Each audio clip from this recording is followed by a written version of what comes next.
प्रणाम। काशी विथ राघव में एक बार फिर से आपका स्वागत करता हूं, अभिनंदन करता हूं। दोस्तों, मैं कुछ दिनों से कलकत्ता में रुका हुआ हूं और आज मैं न्यू टाउन के पास में एक पार्क में हूं।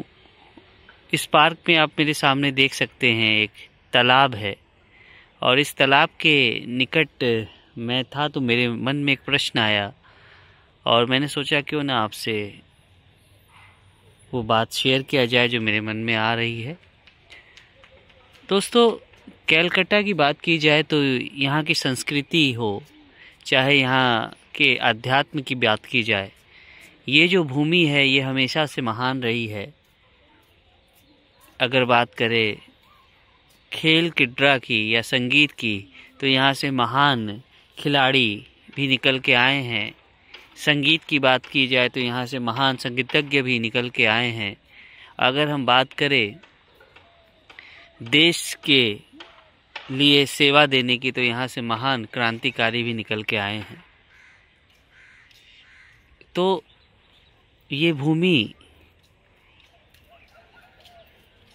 जो हमेशा से हमें कुछ न कुछ देती आई है, ये जो भूमि है कलकत्ता की, जो भूमि है कलकत्ता की, जो मिट्टी है, वो हमें हमेशा से कुछ न कुछ महान सपूतों को, महान वीरों को बात की जाए, जैसे सुभाष चंद्र बोस की या फिर और भी वीर जो यहाँ से निकल के सामने आए हैं, उनकी संख्या बहुत सारी है।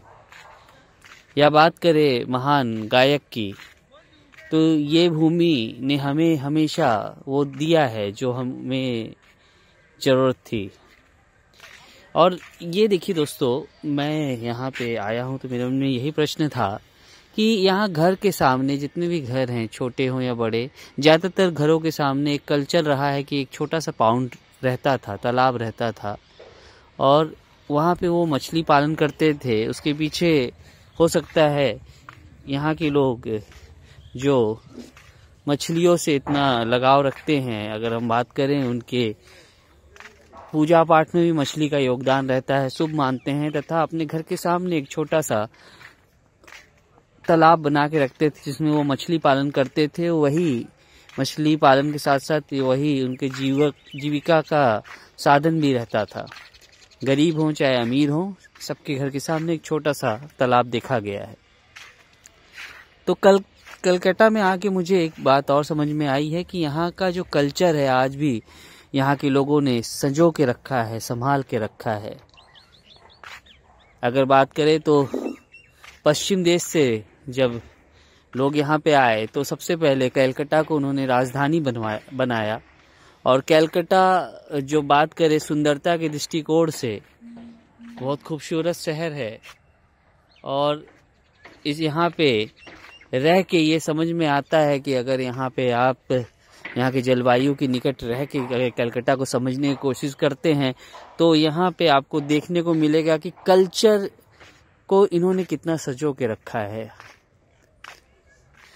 तो अगर आपको समय मिले तो ज़रूर आइए इस भूमि पे, कलकत्ता की भूमि पे माँ काली के दर्शन कीजिए। दक्षिणेश्वर में जाके सुभाष चंद्र बोस के विचारों से रूबरू होइए बेलोर मठ जाके, तथा ये जो कलकत्ता की सुंदरता है इसको अपने अंदर कोशिश कीजिए कि समा सके, यहाँ से कुछ लेके जा सके। तो आज तक के लिए इतने ही दोस्तों, फिर आऊँगा एक नए विषय के साथ। तब तक मुझे आज्ञा दीजिए।